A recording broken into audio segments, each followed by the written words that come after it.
Hello guys, I am your mentor. कल आपने जैसे कि देखा था हमने कौन कौन से टॉपिक पढ़े थे about the nutrition chapter. Nutrition topic के बारे में हमने पूरा कंप्लीट कर लिया था कि how many types of nutrition are there. Like there are two types of nutrition, mainly there are two types of nutrition. One is the autotrophic nutrition and other is the heterotrophic nutrition. But साथ ही साथ हमने एक definition saprophytic nutrition की भी पढ़ी थी। हमने कल ऑटोट्रॉफिक न्यूट्रिशंस में ये देखा था कि ऑटोट्रॉफिक न्यूट्रिशंस कौन करते हैं, जो अपना खाना खुद से बनाते हैं। For examples the plant. On food मैंने आपको एक लाइन अंडरलाइन कराई थी that Dooj organism made their own food through the help of या with the help of sunlight or the chemicals. Those organisms are called autotrophic organism, or this mode of nutrition is called autotrophic type of nutrition. तो आज मैंने कल आपसे comment box में यही बोला था कि प्लीज मुझे कमेंट करके बताइएगा कि हम लोग फोटोसिंथेसिस कैसे उसका हम लोग मतलब डेराइव कर सकते हैं। जस्ट आपको कुछ नहीं करना था, just splits these two word, one is photo and other is synthesis. Photo means light and synthesis means formation. Just by splitting these words हम इसका मतलब इजीली डेराइव कर सकते हैं, like photo into the light और synthesis formation, जिससे जो भी ऑर्गेनिज्म लाइट की प्रेजेंस में अपना खाना खुद से फॉर्म कर ले, वो प्रोसेस कौन सा कर रहे होते हैं, फोटोसिंथेसिस। यहाँ पे लाइट कौन सी, सनलाइट। अब हम एनसीईआरटी के गो थ्रू हो जाते हैं कि हम लोग उसमें क्या पॉइंट्स इन्वॉल्व है, किसके अंदर, फोटोसिंथेसिस के अंदर। तो हम देखते हैं अपनी एनसीईआरटी खोलकर क्या पॉइंट्स उसमें इन्वॉल्व है। First point, absorption of light by chlorophyll. Chlorophyll क्या करता है, लाइट को एब्जॉर्ब करता है। सबसे पहले हम लोग यही देख लेते हैं कि क्लोरोफिल, ये हो गया हम लोगों का क्लोरोफिल। ये क्या कर रहा है, बाहर से लाइट एब्जॉर्ब कर रहा है। क्या कर रहा है, लाइट एब्जॉर्ब कर रहा है। नेक्स्ट पॉइंट क्या बोल रही है NCERT, conversion of light energy to the chemical energy. अब क्या क्लोरोफिल के अंदर क्या हो रहा है, लाइट एनर्जी का केमिकल एनर्जी में कन्वर्जन हो रहा है। लाइट एब्जॉर्ब करी, अब लाइट एनर्जी किसके कन्वर्ट होके किसके गो थ्रू हो गई, केमिकल एनर्जी के लिए। क्या हो गया, लाइट एनर्जी का केमिकल एनर्जी में कन्वर्जन हो गया। क्लोरोफिल ने लाइट एब्जॉर्ब करी, लाइट एनर्जी का कन्वर्जन किस में हो गया, केमिकल एनर्जी में। और ये किसके थ्रू हुआ है, या क्या प्रोसेस के थ्रू हुआ है, and splitting of water molecule into hydrogen and oxygen. और इसके साथ साथ क्या हो रहा है, वाटर मॉलिक्यूल का स्प्लिट आउट हो रहा है। मतलब ये मॉलिक्यूल टूट गया किसमें, हाइड्रोजन और ऑक्सीजन में। अब ये इक्वेशन बैलेंस नहीं है, आप लोग बैलेंस करके मुझे कमेंट बॉक्स में दिखा सकते हैं कि आपने इसको कैसे बैलेंस किया है। लाइक हम लोगों ने CO2 प्लस H2 वाली रिएक्शन करी थी, हम वो उसकी तरह जैसे हम इसको बैलेंस करना है। आप मुझे उसको बैलेंस करके दिखा सकते हैं कमेंट बॉक्स में, या मुझे मेल कर सकते हैं। थर्ड पॉइंट क्या बोलता है NCERT, reduction of CO2 to the carbohydrate. CO2 का रिडक्शन हो रहा है, CO2 का रिडक्शन हो रहा है फॉर्म कार्बोहाइड्रेट। CO2 का रिडक्शन हुआ और क्या हुआ, कार्बोहाइड्रेट का फॉर्मेशन। क्या हुआ, ये रिडक्शन क्या हो रहा है फोटोसिंथेसिस के अंदर। क्लोरोफिल ने जस्ट लाइट एब्जॉर्ब करी, लाइट एनर्जी केमिकल एनर्जी में कन्वर्ट हो गई with the splitting of water molecule. Water molecule किस में ब्रेक डाउन हो गया, हाइड्रोजन और ऑक्सीजन में। वाटर किस में ब्रेक डाउन हो गया, हाइड्रोजन और ऑक्सीजन में। नेक्स्ट प्रोसेस क्या हो रहा है, कार्बन डाइऑक्साइड का रिडक्शन हो रहा है कार्बोहाइड्रेट में। अब जो इसके नेक्स्ट वाली लाइन में एनसीईआरटी से पढ़ने वाली हूँ, ये बहुत ज्यादा इंपॉर्टेंट है और एक समझने की बात है कि एक्चुअली हो क्या रहा है, कैसे हो रहा है। तो देखते हैं हम लोग NCERT, These steps need not take place one after the other immediately. ये जरूरी नहीं है कि इसके बाद ये स्टेप होना एकदम कंपलसरी है या मस्ट है कि ये स्टेप हुआ है तो ये वाला स्टेप भी होने ही वाला है। लाइक ये अगर हम वन स्टेप कंसिडर, ये सेकेंड स्टेप, ये थर्ड स्टेप कंसिडर करें, तो ये जरूरी नहीं है कि फर्स्ट हो रहा है कि सेकेंड भी साथ साथ होगा। ये एक प्रोसेस ऐसा है कि अगर ये प्रोसेस यहाँ पर लाइट एनर्जी को एब्जॉर्ब कर लिया क्लोरोफिल ने, तो वो कुछ टाइम के लिए रुक भी सकता है। लाइक मैंने प्लांट ने रात को लाइट एनर्जी एब्जॉर्ब कर ली क्लोरोफिल के अंदर, तो वो जरूरी नहीं है तभी की तभी वो लाइट एनर्जी केमिकल एनर्जी में भी कन्वर्ट होगी। वो थोड़ी देर बाद भी हो सकती है, according to the requirement of the plant या according to the need of the plant. वो अपना खाना आगे डाइजेस्ट कर सकता है। डाइजेस्ट इन द सेंस, जैसे मैं ह्यूमन बॉडी में अपना ही एग्जांपल ले लूँ, लाइक मुझे अभी एनर्जी की नीड है, मैंने खाना खाया और वो डाइजेस्ट होके माइक्रोमोलिक्यूल्स की फॉर्म में मुझे एनर्जी ऑब्टेन हो गई, बट अभी मुझे नई ग्लूकोज की नीड नहीं है। मैंने खाना खाया, जस्ट वो स्टोर हो जाएगा as a form of glycogen in my body, और तब मुझे फर्दर आगे नीड होगी खाने की, लाइक मुझे एनर्जी की नीड होगी, तो वो खाना जो होगा मेरा, लाइक ग्लाइकोजन जो होगा वो फर्दर ब्रेक डाउन हो जाएगा और मुझे एनर्जी प्रोवाइड कर देगा। सेम यहाँ पर भी ऐसे ही होता है कि क्लोरोफिल ने लाइट एनर्जी अब्सॉर्ब करी, लाइट केमिकल की फॉर्म में चेंज हो गई। ये इमीडिएट प्रोसेस नहीं है। क्या इमीडिएट प्रोसेस नहीं है कि एक के बाद एक होगा ही होगा। आगे क्या बोलता है NCERT, for example desert plant take up carbon dioxide at night. Desert plant, desert के अंदर, डेजर्ट प्लांट के अंदर CO2 जो होता है वो लेना होता है प्लांट्स की लीफ को, वो रात के टाइम लेता है, क्योंकि अगर वो दिन के टाइम अपने स्टोमेटा ओपन करेगा, स्टोमेटा भी एक स्ट्रक्चर है इन द प्लांट लीव्स जो अपने अंदर CO2 एब्जॉर्ब करता है और ऑक्सीजन को रिलीज आउट करता है, जो हमने कल इक्वेशन पढ़ी थी उसके अंदर आप देख सकते हैं। अगर वो रात दिन के टाइम अपने स्टोमेटा ओपन करेगा तो उसका पानी सारा इवापोरेट हो जाएगा। That process is known as transpiration. Transpiration एकदम हो जाएगा, plant will die, plant definitely मर जाएगा अगर उसने अपने दिन में स्टोमेटा खोले, क्योंकि वहां पे इतनी टाइट धूप हो रही है, ठीक है, वहां पर पानी की कमी हो रही है। तो वहां पे वो लोग क्या करते हैं, वो प्लांट्स क्या करते हैं कि अपने स्टोमेटा रात को ओपन करते हैं और CO2 को गेन कर लेते हैं, और आगे का प्रोसेस वो दिन में फॉलो करते हैं। लाइक स्टेप के बाद स्टेप, ये नहीं होगा कि अगर फर्स्ट स्टेप हुआ कि वो डायरेक्ट थर्ड स्टेप में होगा, फर्स्ट के बाद सेकेंड ही स्टेप, बट कुछ टाइम बाद तब उसकी नीड थी, तब उसको नेसेसरी लगा कि अभी मुझे ये प्रोसेस, ये स्टेप लेने की जरूरत है, तभी उसने वो स्टेप टेक आउट किया। आगे क्या बोल रहा है, let us see how each of the component of the above reactions are necessary for the photosynthesis. अब हम ये देखते हैं कि ये स्टेप्स कैसे चल रहे हैं। लाइक हम लोग पहले, आप लोग पेज नंबर 96 फिगर 6.1 को भी गो थ्रू कर सकते हैं। लाइक उसमें आपको दिखा रखा है कि वेक्सीक्यूटिकल, अपर एपिडर्मिस, मिडरिब। मिडरिब क्या है, आप कोई भी पत्ती उठा के देखिए, बीच में एक मोटी सी आपको एक डंडी दिखाई देगी, that is the midrib. Side से निकल रही होंगी, दैट इज द वेन, ठीक है। और लीफ को हम पत्ते को, लीफ के पत्ते को हम लोग क्या कहते हैं, लामिना और द लीफ ब्लेड। अभी मैं जस्ट आपको डायग्राम बना के दिखाई देती हूँ कि एग्जैक्टली इसमें हो क्या रहा है, एनसीईआरटी क्या दिखा रही है हम लोगों को। आप मेरे साथ साथ ये डायग्राम भी ड्रॉ कर लीजिएगा। मैं एक नॉर्मल डायग्राम बना रही हूँ, मैं एनसीईआरटी के अकॉर्डिंग नहीं बना रही हूँ। ये क्या हो गया, लामिना। क्या हो गया, लामिना। ये बीच वाली मोटी रिब कौन सी हो गई, मिड रिब। कोई भी आप लीफ उठा के देख लीजिए, सबके घर में मनी प्लांट मिलेगा, बीच में जो लाइन जा रही है that is the mid rib, side का जो पत्ता हो गया दैट इज द लामिना, और इसके साइड से जो निकल रहा होता है ये दैट इज द वेन। हम लोग आगे, आप लोगों ने 9th-10th में वो पढ़ा होगा स्ट्रक्चर, मतलब हम लोगों का, जिसमें हम लोग फ्लोएम के बारे में, जाइलम के बारे में पढ़ते हैं, वो थोड़ा बहुत रेफरेंस हम यहाँ भी पढ़ने वाले हैं चैप्टर में, लिटिल बिट। एग्जैक्टली तो आपने वहां पे पढ़ा था कि फ्लोएम क्या करता है, फूड का ट्रांसफर करता है इन द प्लांट, और जाइलम क्या करता है, वाटर का ट्रांसपोर्ट में हेल्प करता है with in the plant.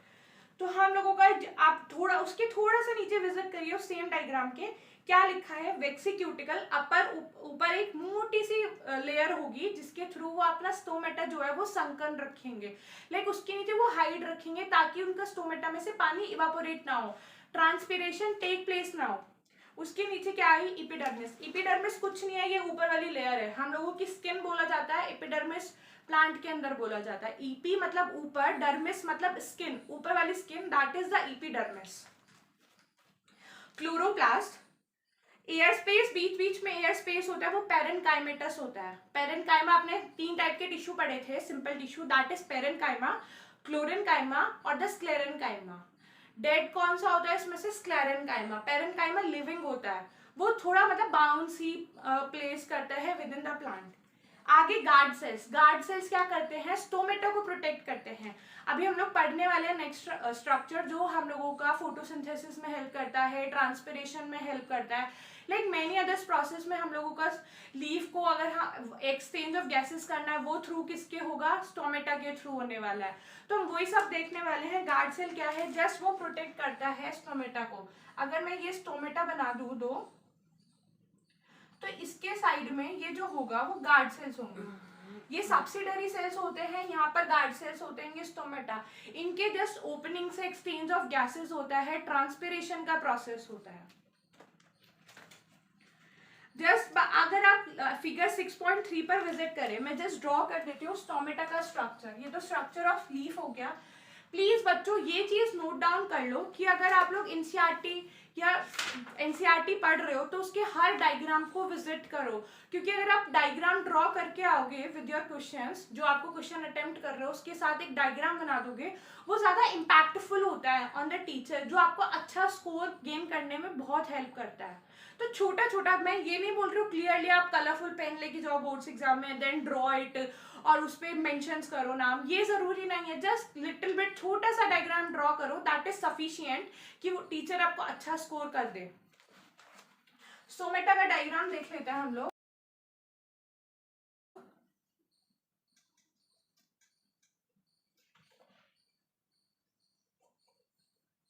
Just मेरे साथ एक बार ड्रॉ कर लीजिएगा, प्रैक्टिस हो जाएगी आपकी।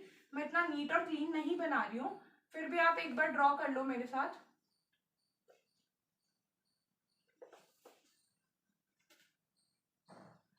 ये मैंने बनाए हैं, आप देख सकते हैं, ये मैंने स्टोमेटा का स्ट्रक्चर ड्रॉ कर दिया।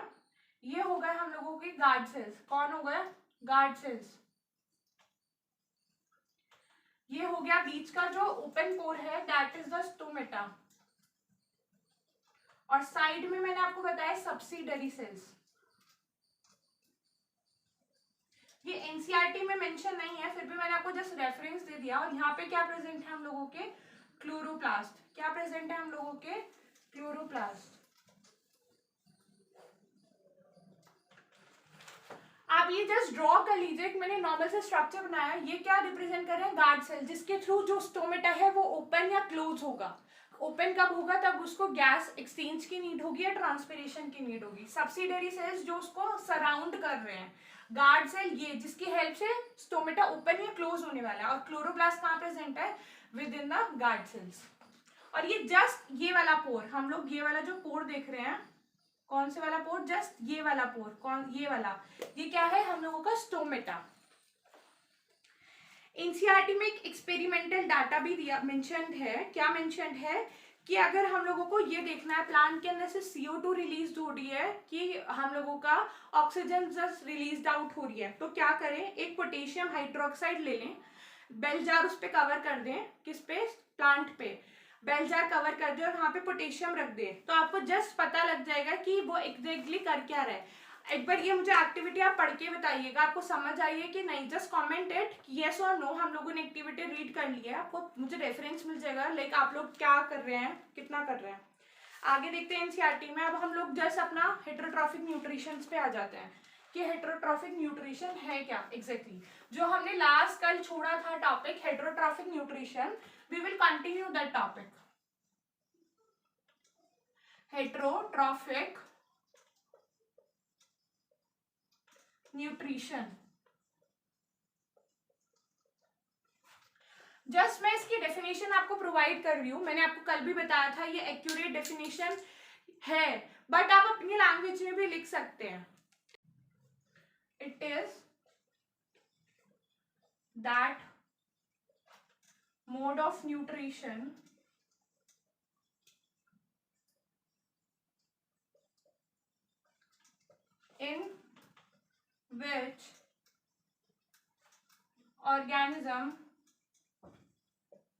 in which organism depends upon other organism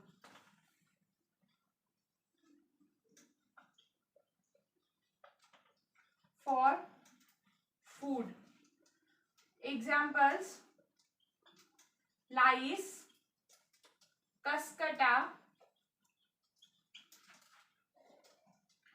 ticks, leech, etcetera. ये जस्ट वो वाले एग्जाम्पल्स हैं जो आपके एनसीईआरटी में मेंशन्ड है। मैंने जस्ट वही एग्जाम्पल्स आपको पुट आउट कर दिए, lice, cuscuta, ticks, leeches, etcetera.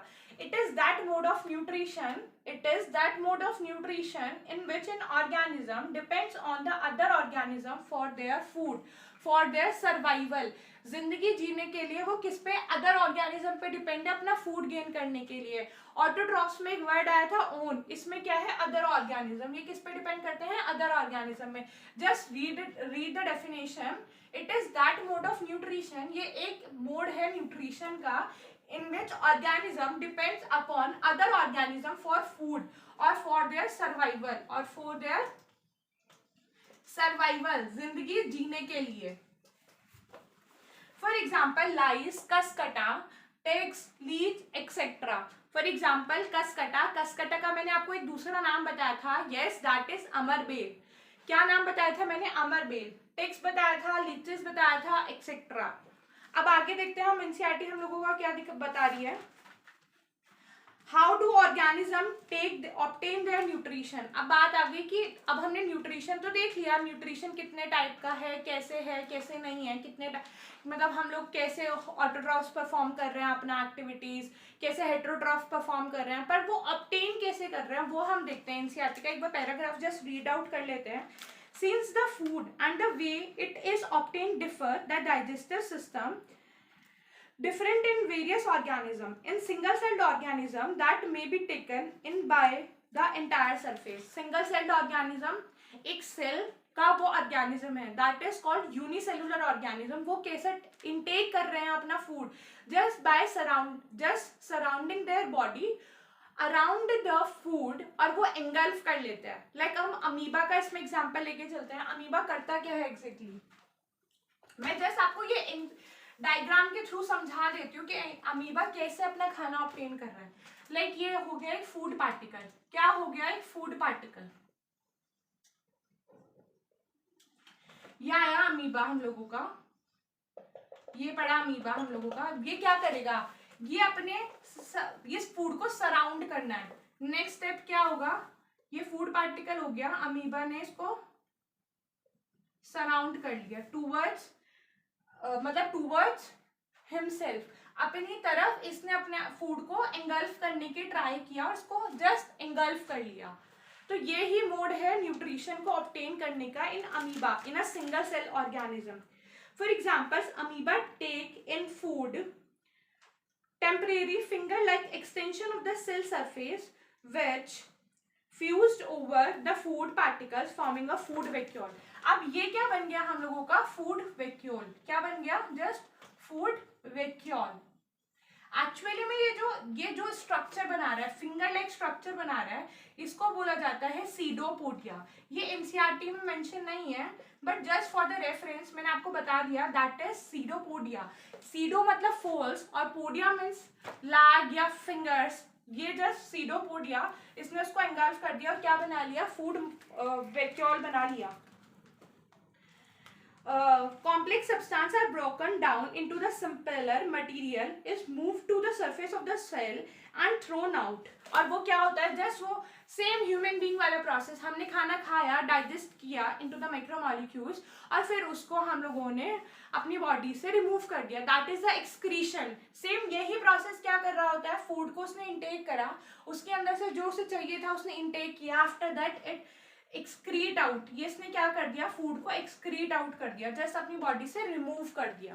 NCERT अगला एग्जांपल देती है पैरामीशियम का, in which is a cellular unicellular organism. ये भी एक यूनिसेलुलर ऑर्गेनिज्म है.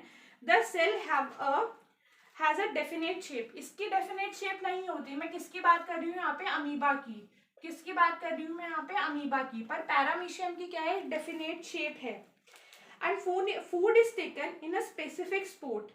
Food is moved to this spot by the movement of cilia. cilia की हेल्प से. cilia क्या होता है, पैरामीशियम एक इस टाइप का स्ट्रक्चर होता है. जस्ट अ मिनट, मैं इसको रेज कर दूं और आपको समझाती हूँ पैरामीशियम का स्ट्रक्चर कैसा होता है. अमीबा हमने देख लिया, अब पैरामीशियम देख लेते हैं हम लोग. वैसे मैं आपको इमेज प्रोवाइड करूंगी पैरामीशियम की, बट यहाँ पे मैं छोटा सा ड्रॉ करके बता देती हूँ आप लोगों को कि पैरामीशियम एक्चुअली में दिखता कैसे है। कुछ इस टाइप का होता है, और ये छोटे छोटे छोटे छोटे ये जो हेयर लाइक स्ट्रक्चर दिख रहे हैं, these are called cilia, these are called cilia. With the help of कि क्या कर रहा होता है, ये अपने आप को वाइप आउट कर रहा होता है, लाइक ये पोंड में वहां पे प्रेजेंट होता है, वो अपने आप को वाइप आउट कर रहा होता है और यहाँ से वो अपना फूड ऑब्टेन्ड कर रहा होता है। आगे क्या प्रोवाइड कर रहा है, which cover the entire surface of the cell, और वो क्या करता है अपने पूरे सरफेस को कवर कर लेता है। अब अगला टॉपिक हम लोगों का nutrition in human being start होने वाला है, जो कि हम अपनी नेक्स्ट क्लास में करने वाले हैं। क्या? Nutrition in human beings, nutrition in human beings, कि ह्यूमन बीइंग के अंदर न्यूट्रिशन कैसे होता है। अभी जस्ट हमने सिंगल सेलुलर ऑर्गेनिज्म में देख लिया, ह्यूमन बीइंग्स क्या हो गए, मल्टी सेलुलर ऑर्गेनिज्म हो गए। क्या हो गया, एक मल्टी सेलुलर ऑर्गेनिज्म हो गया, सेलुलर ऑर्गेनिज्म हो गया। तो इसके अंदर थोड़ा सा ज्यादा प्रोसेस एक्सटेंड हो जाएगा, लाइक डाइजेशन इसमें आ जाएगा, एक्सक्रीशन इसमें आ जाएगा, हम लोग 11th-12th में एसिमिलेशन पढ़ते हैं वो इसमें आ जाएगा, इंडाइजेशन इसमें आ जाएगा, सब स्ट्रक्चर्स आ जाएंगे, stomach, oesophagus, small intestine, large intestine, rectum, oesophagus, food pipe, सब चीज इसके अंदर हम लोगों का इंक्लूड हो जाएगा। तो हम लोग जस्ट कल की क्लास में हम लोग अपना ह्यूमन बीइंग का न्यूट्रिशन वो कैसे इनटेक करता है, वो कैसे करता है, वही पढ़ने वाले हैं। So just read the NCERT, अगर कुछ अच्छा समझ आए ठीक है, नहीं आए जब भी ठीक है, हम लोग तो कवर करने ही वाले हैं। Okay, bye bye.